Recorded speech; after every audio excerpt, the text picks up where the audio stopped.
All right, you guys, come on in, have a seat. We have a new lawsuit. Will Smith is being sued by a professional violinist, Brian King Joseph. Let's get into the court documents, shall we?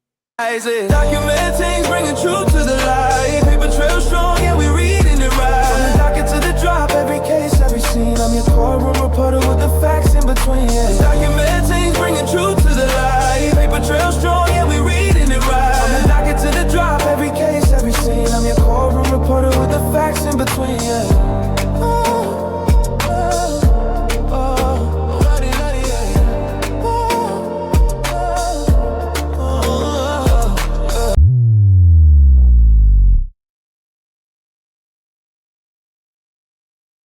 All right, we're not going to overtalk it. Y'all already know about my copyright disclaimer under Section 107. Y'all already know about my QR code direct link to my X page. Now, let's get right on into this newly filed lawsuit. Now, Brian King Joseph versus Treyball Studios Management, Will Smith, and Jane Doe's 1 through 50. Look at the complaint, y'all. Retaliation in violation of FEHA. Retaliation pursuant to California Labor Code 1102.5. Wrongful termination in violation of public policy. Bane Act violation. Ralph Act violation. And sexual harassment in violation of FEHA. Let's get into the summary action. Defendant wrongfully terminated and retaliated against plaintiff in violation of the California Labor Code 1102.5, California Labor Code 6310 in multiple instances of California public policy. These sections prohibit employers from terminating or retaliating against employees for engaging in protective activities such as reporting illegal or unsafe working conditions. Here, plaintiff was terminated based on his complaints of unsafe working conditions and practices that defendant engaged in. Plaintiff seeks to recover for his flagrant violation of law. Now, we've already talked about the party. So what we're going to do is we're going to skip over this part. If you would like to pause your screen, do so. But we're going to keep going on. We're going to get down here. We're going to skip venue and jurisdiction as well. We're going to get right on to factual allegations. So let's go ahead and get started. So plaintiff is a professional violinist who became employed by defendants in connection with a high-profile live music tour as a touring musician and crew member. Following studio sessions with several high-profile artists, plaintiff was referred to defendants for a potential recording opportunity. Two representatives for defendants contacted plaintiff about coming out to Smith's personal residence for an introduction. In or around November of 2024, Omar provided plaintiff with Smith's address, where plaintiff met Smith and showcased his talent on the violin. At this time meeting, Smith invited plaintiff to join Smith at an upcoming performance in San Diego, which was set for December of 2024, and ultimately to join Smith as part of his global tour. Based on a true story 2025 tour, in or around December of 2024, plaintiff performed at Smith's San Diego show and was subsequently invited by Smith to be more involved with the performance. Smith expressed to plaintiff that he was a valued member of the group and slowly provided plaintiff with additional stage time and features during the course of his shows. Thereafter, Smith invited plaintiff to play on several tracks of Smith's upcoming album, and their relationship grew even closer. Smith and plaintiff began spending additional time alone, with Smith even telling plaintiff that you and I have such a special connection that I don't have with it, girl. There's some tea, y'all. There's some tea. We got some tea right here. We got some tea. Now, what is he alleging? But let's continue. And other similar expressions indicating his closeness to plaintiff. Following a 2-month break from the December performance, Plaintiff was provided with documentation and touring information for Smith's global tour. The tour would span over several months, and Plaintiff was provided with a full schedule for the upcoming performances. In reliance of the upcoming tour, Plaintiff advised defendant's representative that he would be spending thousands of dollars for additional music equipment, medication, and other necessities for the upcoming tour. In or around March of 2025, Plaintiff joined Smith for the first leg of the tour in Las Vegas, Nevada. Defendant booked rooms for Plaintiff, the rest of the band, and crew members, with each individual's room number and confirmation code being sent on a spreadsheet to cast and crew. No other individuals besides for the crew and hotel staff would have had access to the plaintiff's personal room. Plaintiff's bag, which contained his room key, was left in the van responsible for transporting all cast and crew members of defendant's team at around 11 a.m., which plaintiff and crew were dropped off at the venue for rehearsal.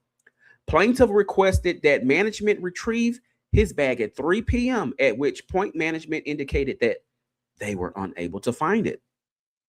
At 5 p.m., management returned to plaintiff with the bag, which contained plaintiff's key. On or about March the 20th of 2025, at around 11 p.m., while staying at a hotel in Las Vegas for a scheduled performance with defendant's tour, plaintiff returned to his assigned hotel room and discovered evidence suggesting that an unknown person had unlawfully entered the room. According to hotel security, there were no signs of forced entry into the room, and the only individuals with access to the room would have been part of defendant's management team who booked the room for plaintiff. This information was documented by phone calls between plaintiff and hotel security.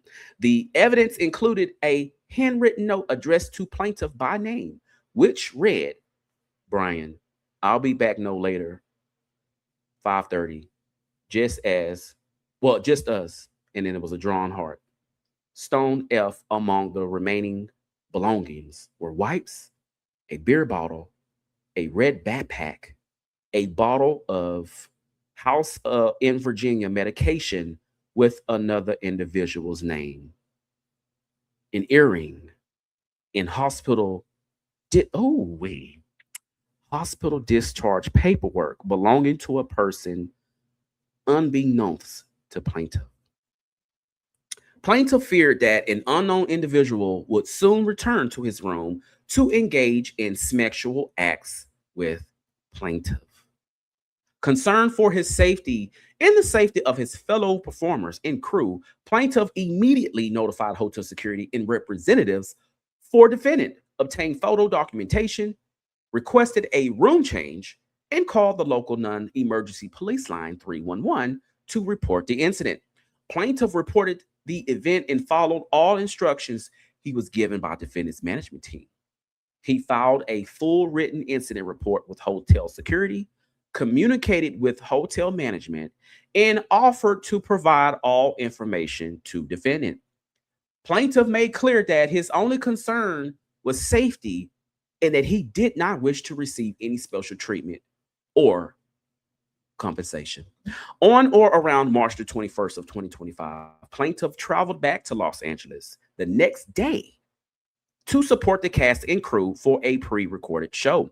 However, plaintiff was told by Tim Miller that it was too late to enter through the crew entrance and that they would see him in New Mexico just weeks later for the next leg of the tour. On or around March the 23rd of 2025, plaintiff reached out to Miller to speak about the next leg of the tour.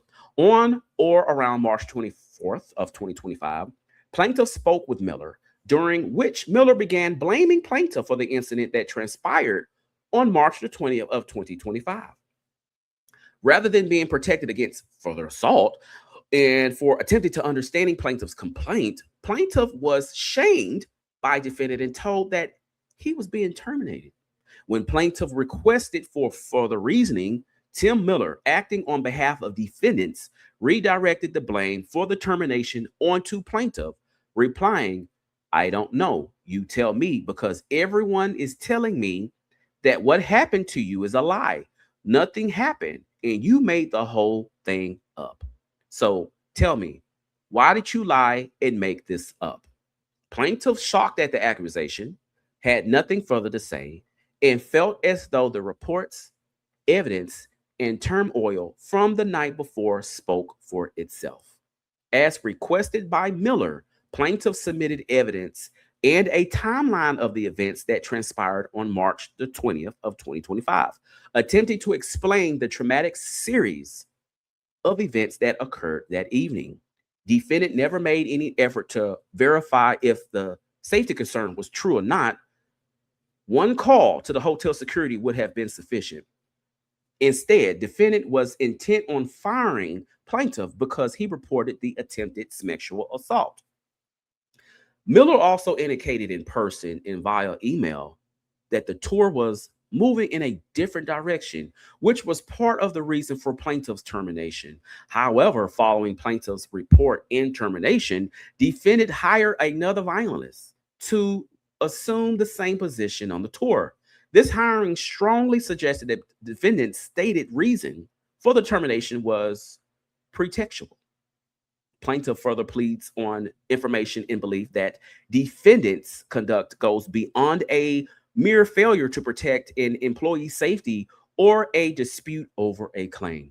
The facts strongly suggest that defendant Willard, or as y'all know, we're going to say Will Smith, was deliberately grooming and priming Mr. Joseph for further sexual exploitation.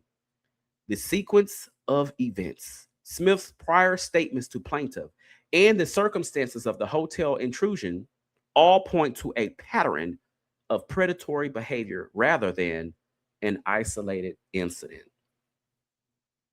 Defendant actions caused plaintiff severe emotional distress, economic loss, reputational harm, and other damages. Plaintiff was also harmed as a result of the stress and losing his job. His health deteriorated, causing major psychological damage. Plaintiff suffered from PTSD and other mental illness as a result of the termination.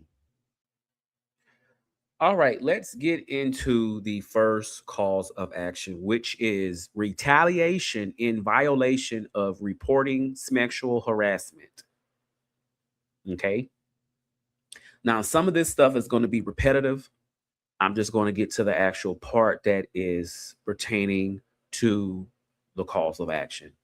But I'm going to go ahead and read this one since this is the first one. So plaintiff incorporates by reference and realleges herein each and every one of the allegations contained in the preceding and foregoing paragraphs of this complaint as if fully set forth herein. Gov Code 12940H states that it is illegal for any employer, labor organization, employment agency, or person to discharge, expel, or otherwise discriminate against any person because the person has opposed any practices forbidden under this part, or because the person has filed a complaint, testified, or assisted in any proceeding under this part. Plaintiff was an employee of defendants working in California. Defendant took an adverse employment action against claimant by terminating his employment as the tour's violinist for Smith's Global Tour. Among other things, defendant terminated plaintiff's employment because he made opposed practices forbidden by Gov Code 12940H when he reported that he reasonably believed to be sex-based harassment at work. Plaintiff's complaint of sex-based harassment was a substantial motivated reason for the adverse employment action. Defendant removed plaintiff's previous role as the tour's violinist for the next show in Los Angeles and then effectively terminated his employment from the tour altogether. Plaintiff was harmed. Defendant's decision to remove him from the tour and end his employment altogether directly caused plaintiff harm. As a direct and proximate result of the acts of defendants as alleged above, plaintiff has suffered humiliation, mental and physical distress, and anxiety, and has been generally damaged in an amount to be, as y'all can see that, ascertained at the time of trial. The acts of defendants in each of them were undertaken for improper purposes as alleged above and were willful, wanton, deliberate, malicious, oppressive, despicable, and conscious disregard of plaintiff's rights and were designed and intended to cause and did in fact cause plaintiff to suffer economic damages, physical pain and injury, and substantial emotional distress and significant PTSD, and therefore justify the awarding of substantial exemplary. Oh, I keep I'm getting tongue. Okay, calm down now. Okay, exemplary and punitive damages. Defendant's conduct described herein was engaged by managing agents for defendant in or ratified by managing agents. All right, so second cause of action. Now, remember what I said. Some of this stuff is going to be repetitive. I'm just going to get into the parts where it is pertaining to this particular cause of action. So the second cause of action is retaliation. So let's get into pursuant to Labor Code 1102.5. It is unlawful for any employer to retaliate against an employee for disclosing information or because the employer believes that the employee disclosed or may disclose information if the employee has reasonable cause to believe that the information disclosed a violation or state or federal statute or violation of or noncompliance with a local, state, or federal rule of regulation. Plaintiff hereby claims that defendants discharged him in retaliation for engaging in protected activities which he reported unlawful conduct during a work tour. Defendant was plaintiff's employer at the time of retaliation. Now, this seems like some of this stuff is repetitive.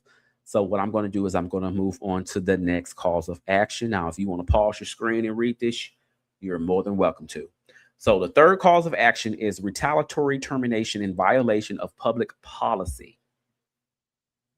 Okay. At all times relevant to this complaint, it has been the law of the state of California to prevent retaliation against employees who complain about workplace health and safety conditions.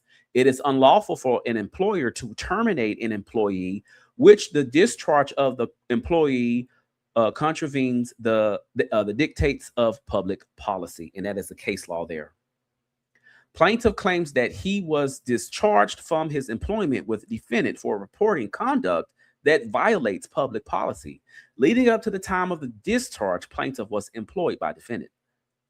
Plaintiff engaged in a protected activity by reporting the trespass of an unknown intruder into the hotel room booked for him by defendants who had made sexual assault threats at him while he was on the job. Defendant discharged plaintiff. Plaintiff's protected activity was a substantial motivating reason for plaintiff's discharge as a direct and proximate result of the acts of defendants as alleged above. And that is just repetitive. So we're going to continue on to the next cause. Fourth cause of action, which is the Bane Act violation. Plaintiff had the right under the laws of Constitution of the state of California to report safety hazards in his workplace and to be free from retaliation for doing so, including rights protected by California Labor Code 6310 and 1102.5 and the California Constitution's guarantees of personal security and safety. Following the unlawful entry by an unknown person and the leaving of personal items and a note addressed to plaintiff in his hotel room while employed by defendants, plaintiff exercised his rights by reporting the incident to hotel security, filing a written report containing defendants' management, filing a report with them, and requesting that appropriate safety measures be taken. Following these protected actions, defendants through their agents and representatives engaged in threats, intimidation, and or coercion by abruptly terminating plaintiff's employment, falsely stating that they were moving in a different direction and replacing him with another violinist. These acts were intended to indeed cause plaintiff to reasonably believe that if he exercises rights to report workplace safety hazards or demand a safe working environment, defendants would take adverse employment actions against him, including termination of his livelihood and damage to his personal reputation. In the alternative, defendant's termination of plaintiff was a retaliatory act intended to punish him for exercising the above rights and to deter him and others from engaging in such protected activity in the future. Defendants intended to deprive plaintiff of his employment of the rights and interests protected by California law, including the right to report workplace safety hazards and to work in a secure environment free from retaliation. Okay, so fifth cause of action, which is the Ralph Act violation. All right. At all times relevant, plaintiff had the right under California Civil Code 51.7 to be free from violence or intimidation by threat of violence because of his SMEX and or sexual orientation, whether actual or perceived. While working for defendants, plaintiff returned to his hotel room assigned and arranged by defendants and discovered evidence of an unlawful entry and an individual's personal belongings and evidence of a sexual threat of violence. The intrusion into plaintiff's hotel room was a violent act in or intimidation by threat of violence against plaintiff person and property and in a sexual nature. The circumstances, including the personal nature of the items left behind, the note addressed to plaintiff, and prior statements by Smith to plaintiff, such as, "You and I have a special connection," support the inference that plaintiff believed that the substantial motivating reason for the unlawful entry in related conduct was plaintiff's SMEX and or sexual orientation. Plaintiff promptly reported the intrusion to hotel security and defendant's management, filed a written incident report and sought safety measures. Shortly after, defendants terminated plaintiff from the tour under false pretenses and replaced him with another violinist. And that is just repetitive on top of there. Let's go to the sixth and final cause of action on this particular lawsuit, which is sexual harassment in violation of FEHA.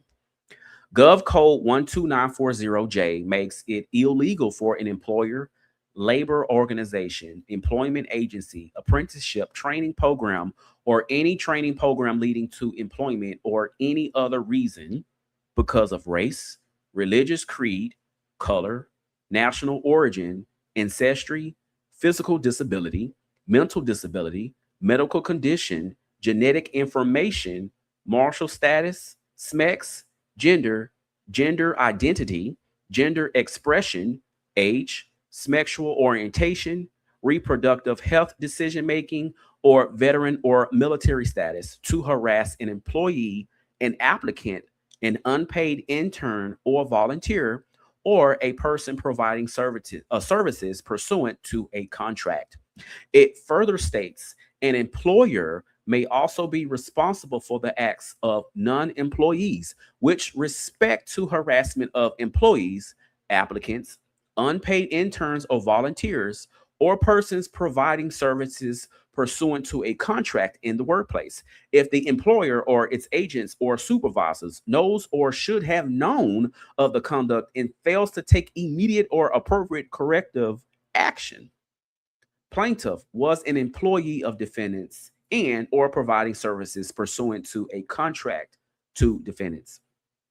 Plaintiff was based in Los Angeles, primarily working, practicing, and preparing for the tour out of California, with tours scheduled at various times across the United States, including California. An individual broke into plaintiff's hotel room while he was working for and on tour for defendant. The individual left a handwritten note addressed to plaintiff with the intent to engage in sexual acts with plaintiff at a later time in said hotel room. The intrusion occurred in a hotel room assigned and arranged by defendants for the tour in which plaintiff was working. Plaintiff made a protected complaint about what he reasonably and objectively believed to be protected sexual harassment to defendants. Defendants knew of the conduct of the intruder after it was reported to them and failed to take immediate and appropriate corrective action after plaintiff reported the sexual harassment. Plaintiff's complaint regarding this sexual harassment was a substantial motivating reason for the adverse employment action. Defendant removed plaintiff's previous role as the tour's violinist for the next show in New Mexico, and then effectively terminated his employment from the tour altogether immediately after plaintiff made such complaint and as a result of making such complaint.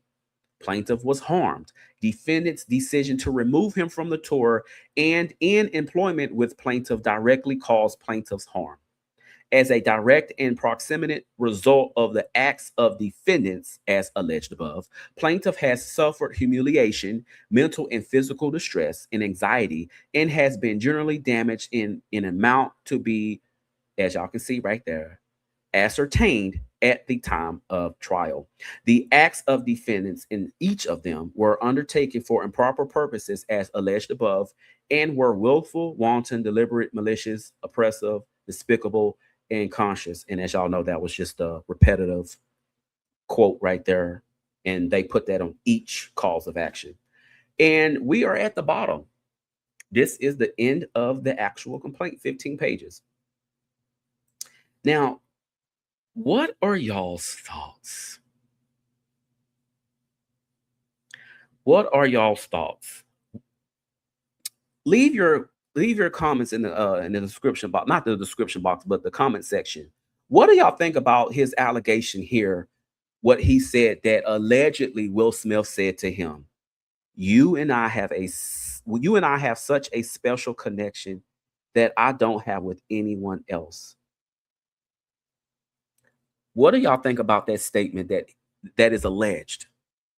Y'all can see right there. What are y'all thoughts on that? Leave your comments below. But that's the end of this, y'all. Now, I appreciate everybody. Like, share, and subscribe. I appreciate you all. I love you all. Thank you so much. I would not be able to do this without you guys.